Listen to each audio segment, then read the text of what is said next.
Part 2, GL1800. Here's the old manifold wrecked cover, and here's the one I got on eBay that was off of a used GL1800.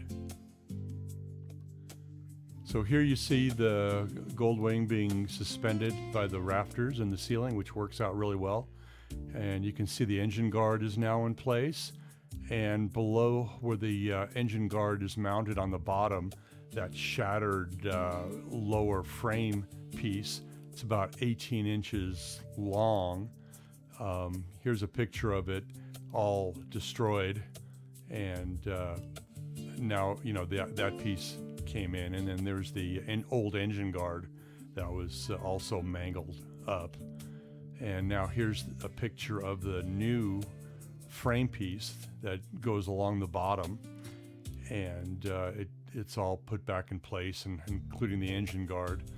But one of the things that I had discovered on this, so as I got deeper into the bike, in order to get that frame piece on that the engine guard mounts to, I had to remove the exhaust manifold, and you can see the center pipe is bent really bad.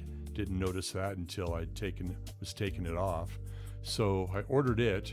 It came to $69.32 rebuilt, not a rebuilt, a used part from eBay. So I thought I would just kind of show you where I'm at so far on the Goldwing. Hopefully I can do a video on part 3, maybe showing you the work I'm doing as I'm doing it a little bit. I know it's not real helpful to just show you after the fact of all the work that I've done so far, but it's just been kind of busy lately, and so many parts that are coming in.